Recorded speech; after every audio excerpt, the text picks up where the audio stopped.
plant-based diet, I would argue, is the most inclusive type of diet you could serve as a company. Everybody will be included, right? And so even cultural inclusion gets flipped on its head perversely to be a reason why, oh, we have to have meat for these reasons. But every culture around the world has a deep, rich history of plant-based foods. So, I would argue it's also increasing inclusivity to do that.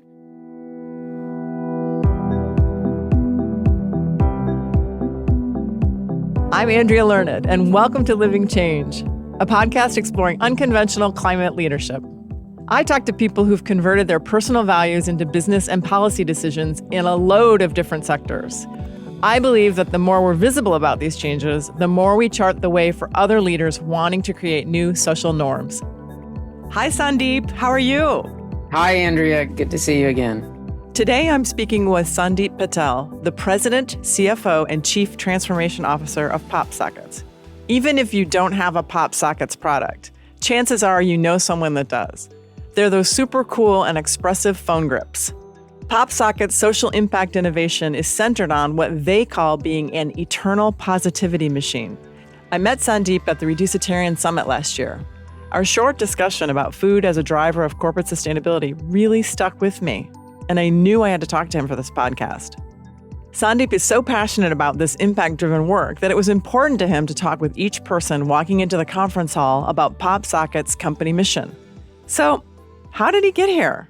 You'd have to go all the way back to when I was 8 years old, and I made a conscious decision after hearing someone give a lecture on the wisdom of a plant-based diet. It was more of a humanitarian lens at that time. This was many, many years ago, where the point was producing animals is very inefficient. It consumes a lot of food that could be going directly to humans. It wasn't so much of the environmental thrust to it. It was more of a animal welfare lens and a humanitarian lens of just being fair to other humans and not consuming so much food in the way of the inefficiency of animal production. So I'd made a decision long back then. Mm-hmm. And I come from a family that comes from Western India. So my parents are vegetarian, have always been. So it wasn't that difficult a decision for me personally to make to not eat meat. We would still eat dairy in the home and so forth. So, but I was a vegetarian, consciously decided to be a vegetarian very early on. And then for most of my career on Wall Street for 20 years, it was something that you didn't really highlight. You would hide it because growing up in, elementary school, middle school, it was just another reason why you were different. Oh, you can't eat that, right? Uh-huh. And it was I always find that interesting. Can you eat this? Well, of course I can do what I want, but I choose not to, right? So the concept of someone choosing not to eat meat as opposed to a religion dictating you can't do this or whatever was a foreign concept, right? Yes. And so, it was really 20 years into investment banking. I decided, what do I want to do with the rest of my life? I want to have a bigger impact. I found myself gravitating towards entrepreneurs who envision the world differently than it is and had the conviction to go and actually do something about it. And that was infectious to me. And so I wanted to be a part of building something with companies that actually shared my worldview.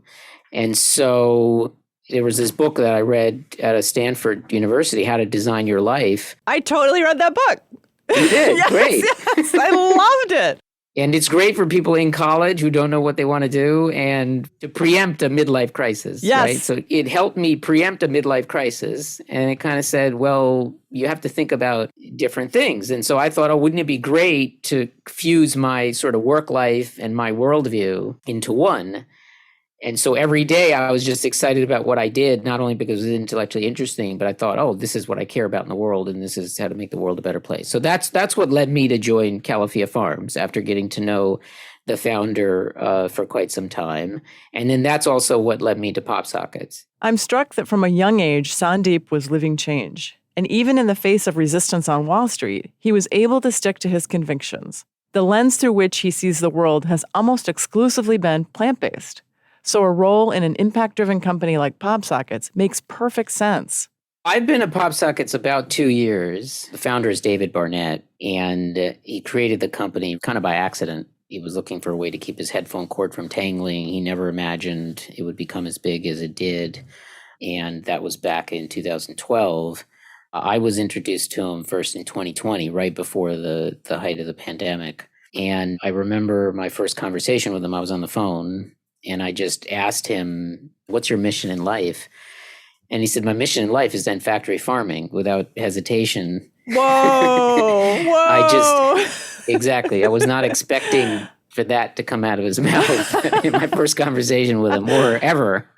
And he said, I just happened to create this company by accident. Now I'm looking for how can we use the company to be a force for good. And then I went out to meet him in person. And I remember going to the cafeteria. And at the time, I was the CFO of Calafia Farms. So I was very attuned, not only from a personal lifestyle standpoint, but from a professional standpoint of what kind of milk people were using. Were they using plant-based milk or not? He asked if I wanted a coffee. They had a very fancy coffee machine in the cafeteria. And I said, sure, but do you have plant milk? And he said, I don't know. I don't drink coffee. We opened the machine, and sure enough, there was almond milk and oat milk already loaded into the machine. And I had this kind of shocked look on my face. And he looked at me like, why are you shocked? And then he said, oh, yeah, we wouldn't have animal products here. Why would we do that? It's bad for the environment. It's bad for the animals. And some people may not like it, but they go work somewhere else. Oh, wow. So I was not expecting that either.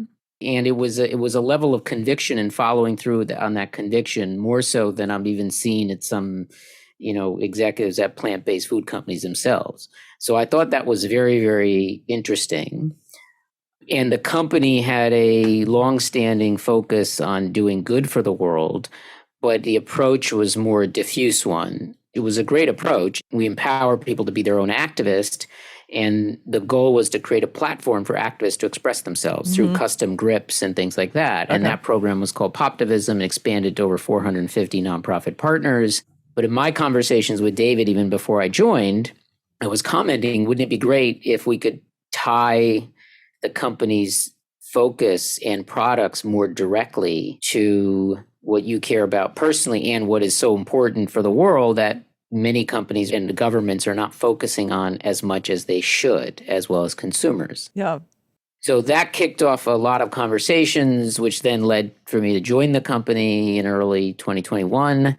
And since that time, we've really tried to bring that vision to life and connect a focus on more sustainable food choices to the products and the partnerships that we support. I want to emphasize this part. Sandeep is talking about tying the company's consumer focus and products more directly to what he and the CEO care about personally. Thus, the mission around food sustainability and food waste. I love this. This is why I focus on leaders living change in this podcast. When I joined the company, they had already been working on sustainable materials. Okay. They had looked at biodegradable materials, concluded that could actually do more harm than good. If it's not composted properly, it can release methane. And they landed on a plant-based solution, a variety of different suppliers, very thorough testing, cornstarch, canola oil, castor bean, for example. And we thought for a while to call it PopGrip Eco. I convinced David and others at the company to call it PopGrip Plant. Oh. And here we had the makings of something that we can now start connecting the product to our broader vision of a plant-based future. And, we had a lot of debates like, it's going to be a stretch. So the same reaction that you had, why is PopSockets supporting Vegan Women's Summit and Reducitarian Summit and focused on these things? Mm-hmm. What is the connection, right? Mm-hmm. So we said, look, it might take us a while to really articulate that connection. In the meantime, let's just start doing stuff. Let's start doing stuff that has impact. Mm-hmm. So one of the things that we did is we reached out to Partnership for a Healthier America, an organization that Michelle Obama actually had started when she was First Lady, focused on providing more nutritious food to people in need with a real focus on nutrition and not just hunger relief. Yes. A lot of hunger relief is focused on calories and expired food and not necessarily nutrition and food equity, which leads to health equity, which leads to economic equity. So it's an organization that I had gotten to know when I was at Calafia because we were thinking of doing things with them there. And we landed on a partnership where for all of the plant-based products that we sold on our website, we would donate cash to PHA, and then they would then use that to fund a program called Good Food for All. And so we launched that in December of 21 with an initial goal of 150,000 servings over the course of a year. Wow. We hit that goal in 2 or 3 months. We exceeded that significantly. And earlier this year, we expanded that goal to 1 million servings. And then what we also did as part of that partnership is we enlisted the support of 5 plant-based food brands, including Beyond Meat, Wild Earth, Back to the Roots. What do you mean by supporting them in the fruits and vegetables offering? Is that what you're saying? The whole concept of the partnership was we combine a corporate action, we're putting more sustainable materials into this product, with a nonprofit partnership where there's a charitable component. Mm-hmm. And then the third piece, which I'm most excited about, but it's also the hardest to execute, is a call for the consumer to act. Oh, hallelujah. And contribute. Yes. So the call there was we had coupons and incentives from these 5 plant-based food brands. Okay. And then with PHA, we had co-branded emails, a programmatic set of emails. So, thank you for buying this sustainable PopSocket. Did you know that one of the most impactful ways to address climate change is actually some of the food choices you make? And here's some incentives from 5 plant-based food brands that we know well and trust to try products. Corporate leadership and conviction in this space is lacking, and Sandeep and his team are bold voices in this movement. I asked him why it's so hard for corporate leaders to get louder. It's interesting because there are lots of companies stepping up to do things for climate change. They tend to gravitate towards things like tree planting. Yes.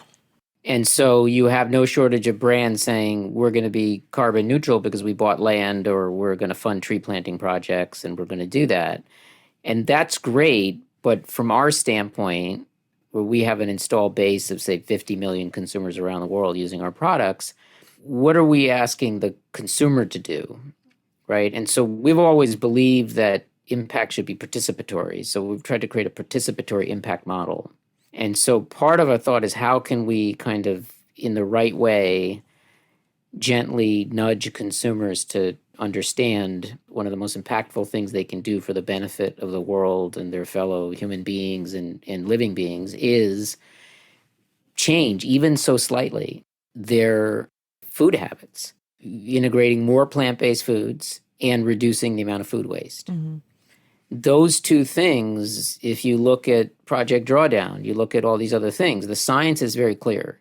They are the number 1, number 2, or number 3 strategies, depending on whether you look at the 1.5 degree scenario or 2 degrees Celsius scenario. They're in the top 3 things people can do. Companies and governments have not tended to focus on that, though. They focus on electric vehicles, solar panels, and other things, which is all great. We need all of that. But without addressing these 2 big issues, we're not going to get there. We're not going to be at 1.5. Forget 1.5. We won't even be at 2 degrees Celsius. And I view it as such an urgent issue, and our company views it as such an urgent issue, that you got to focus on the solutions that are going to have immediate impact and the biggest immediate impact. And so while I think it's great that a lot of companies are focusing on tree planting, there's not enough land in the world to plant all the trees people have committed to unless we change how we think about food. I couldn't agree more. Why are food systems so hard for people to see and address? The Intergovernmental Panel on Climate Change, referred to as IPCC, is the United Nations body for assessing the science related to climate change. Among the 3 key things they say we can address, one of them is food waste, and another is the adoption of more sustainable diets. And no one seems to be talking about it. COP27 last year was supposedly focused on food. And from my vantage point, following it online, I didn't find that at all to be the case. If they're not seeing the connection to climate, how can he change that? Does he have any insight on how to get food on their radars? Well, I think I think one of the reasons people are hesitant to talk about it is there's a number of reasons. One can be leaders' personal preferences. Another can be they're worried it's too sensitive a topic and people have cultural preferences and so forth, right? The cultural preferences, by the way, go the other way as well. And actually, a plant-based diet, I would argue, is the most inclusive type of diet you could serve as a company. Everybody will be included, right? Absolutely. And so even cultural inclusion gets flipped on its head perversely to be a reason why, oh, we have to have meat for these reasons. But every culture around the world has a deep, rich history of plant-based foods. So, I would argue it's also increasing inclusivity to do that. But really, I think, our approach is, look, it's every company should make a decision on its own, right? But the first place to start is, where are you spending your corporate dollars? And so when Adam Newman at WeWorks came out and said, oh, we're not going to serve meat at WeWorks anymore, corporate dollars, like people can bring their own food in if they want, but we're not going to spend it, right? Mm-hmm. That makes total sense to me. It's like, we're not telling our employees how they have to do things in their own life. Everyone's welcome to work here, sure. But we as a company, we need to be very cognizant. If we're going out of our way to put solar panels on our roof and going to all kinds of lengths to figure out what kind of gasoline our delivery trucks are using, that's great. But let's not just focus on the plastic straws of the world. Right. We need to focus on the biggest issues, right? And I think every company should start with the food they're offering in whatever way they think they can manage that. There's a nonprofit, Greener by Default, Oh, yes. which I'm honored to have been asked to join their board very recently. And I think they're taking a great approach. They're working with big companies and governments like the city of New York to just increase the number of plant-based options and simply making it a default, right? Which then gets back to the inclusivity point.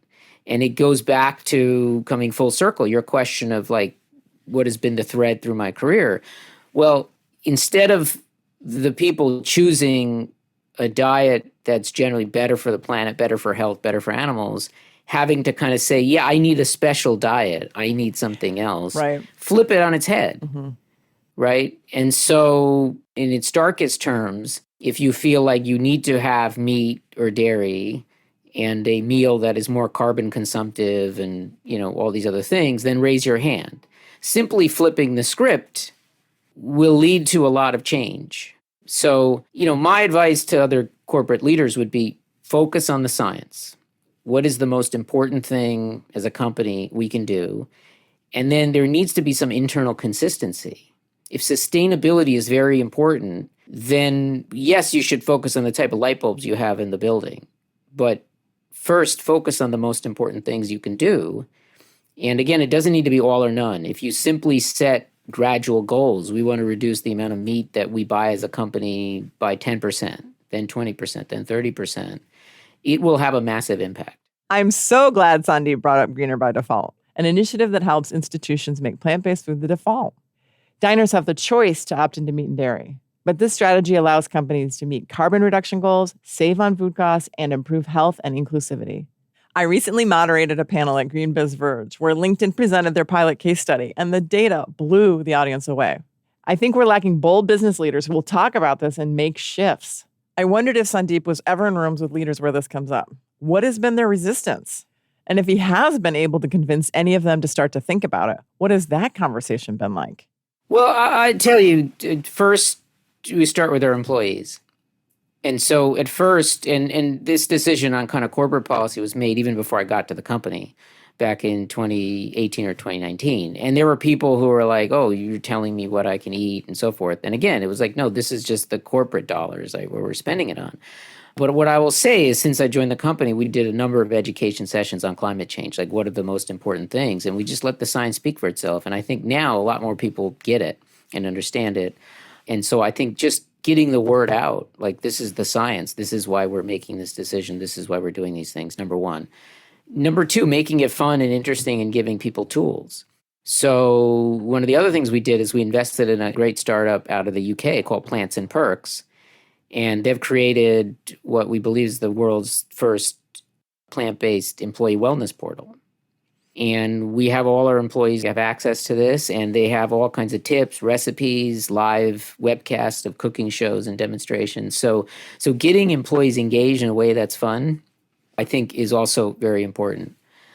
Third, in terms of getting other corporates to do things, I would say we haven't spent a ton of time advocating on that front yet. Okay. We wanted to make sure we wanted to first just start doing things and create a track record. Look, here is what is possible, and here's what we are doing. And one of the reasons I'm thrilled to be on this podcast is so we can start getting the word out. Like, these are some of the things that companies can start doing and really improving their approach to sustainability by addressing some of the most important issues. I've been dying for somebody to say that. And the fact that Sandeep has these proof points will be hugely impactful when they're ready to present it to the world. It's telling a new story at the leadership level. The data and framing combined can help other leaders make these tweaks to their policies and infrastructure and nudge employees to make different decisions around food, and gradually, mindsets shift. PopSockets has such a great story to tell. Sandeep should literally be on stage talking about food system shifts at COP28. He tells us some of the policies, practices, and initiatives that have been successful and implemented in a way that doesn't alienate employees. Look, I'd say they're everyday things. So if we have business partners come out and we're going to dinner, I mean, we'll make clear, here's our corporate policy. Yeah. So you want us to pay for it, it's got to be vegetarian. Okay? We don't even know where Ruth's Chris Steakhouse is. Some people are like, great. Oh, that's so interesting that you do that. Other people look at us like we're from Mars, but that's fine. You got to have the conviction to kind of stick to it and articulate this. And I think even those little things will start having impact over time. On the much bigger front, what we would love to do is put together a coalition similar to what has been done for tree planting, which is fantastic. So the Trillion Tree Initiative, for example, and one of the ideas we've been kicking around is a Trillion Meal Initiative. How can we transition 1 trillion meals over the next X amount of years to plant-based? You know, we've done some equivalency calculations relative to tree planting. And again, the two are synergistic. If you do this, it frees up land for tree planting, right? So it'll help companies with stated tree planting goals achieve their objectives, right? So we would love to put that kind of coalition together and put it on the same footing as tree planting and electric vehicles and smart grids and you name it, and renewable energy, right? It needs to be at that same level as opposed to, oh, it's too difficult to change food habits. It's just fait accompli. It's going to happen, right? Mm-hmm. Well, changes in consumer behavior have shown that you can change things and people are willing and they're very eager to play a participatory role in addressing arguably the most important issue of our time, climate change. It's just a question of finding those ways to do it. And I think because it's very politically charged for governments to do this, that corporates have a huge opportunity here to step in and take leadership. Oh, I couldn't agree more. I mean, I'm so excited to hear you're talking about this and thinking about it this way. Do you have tips on the joyfulness? Because I know that the joyfulness was in there. Tips for making this shift fun and accessible that may inspire anybody who might be listening or interested in this, like tips for the joyfulness of this transition. Well, I'd say a couple of things. One, as I referenced earlier, you know, every culture around the world, I think, has a rich history of plant-based food traditions. So you can bring kind of diversity into the equation as well by highlighting. I remember when I was at Calafia, we would have this tremendous Mexican food that happened to be vegan, right? But it wasn't that it led with vegan. It's just great tasting Mexican food, right? And so just bringing the richness of flavors from all around the world to play. You don't need some fancy high-tech meat alternative to have great tasting plant-based food, right? So I think that can bring that joyfulness and celebratory aspect to things, particularly in global multinational companies, right? It's like we have food from all around the world. We can celebrate that and celebrate different people's heritage and so forth. Secondly, I think things like Plants and Perks, they're trying to gamify plant-based trial, right? So they make it fun. They have leaderboards. They have contests, pledges. Who's been most successful? You win prizes. You win things like that, right? And then third, I would say just being very transparent about company sustainability goals. And we need everyone's help in order to achieve these things. And these are some of the ways that people can do that. Are you hopeful that we can change the minds of corporations? I am, because I think that companies realize they need to be, in order to be good corporate citizens, and because the employees want to work, get excited about working at a company, actually doing positive things in the world, that they need to take aggressive action on climate change. So that is a major hurdle that's already been passed. Now it's a question of, well, okay, what is most impactful to do, right? And I think, again, the science is very clear. So it's kind of making it palatable from a standpoint of actually taking action in a way that's very aligned with the science. Yeah. Oh, this has been wonderful, Sandeep. Thank you so much for your time. I love your story, and thank you for sharing it. And I cannot wait to hear from you about how you're going to be talking about this or really positioning yourself. And that coalition sounds amazing. I'm so excited to hear about that. Thank you again for your time. This was so fun. You're welcome. What a great conversation. I want to emphasize how energizing it is to speak to a corporate leader who is walking the talk and putting sustainability in the forefront of his company's impact strategy. While it may be surprising to many that a CFO would be so focused on impact and sustainability, Sandeep argues, and I agree, that CFOs in the sustainability reporting line makes a lot of sense. It removes what some may perceive as a tension between sustainability and financial objectives, and it allows for an opportunity to integrate sustainability into core performance and reporting metrics with equal status as financial results. Small shifts, friends. That's all it takes to get the ball rolling. Make plant-based your organization's default food option and allow folks to opt in for meat and dairy. Eat at plant-based restaurants when your company is paying. Put plant-based milks in the coffee maker. These choices will often lead to larger discussions and bigger goals. But Sandeep and I are here to encourage you to take the first step for your company. Lead through example. Live your change. Identifying, building, and leveraging your leadership is something few may feel prepared to do. But climate influence can't wait. If your organization is ready to make the shift, reach out to me. I'd love to help. Find me at www.learnedon.com. I'm also easy to find on Twitter, until it is no more, and LinkedIn. Living Change is produced by Large Media. That's LARJ Media. Special thanks to Tina, Joelle, Jeff, and Maria. Until next time, pedal safely.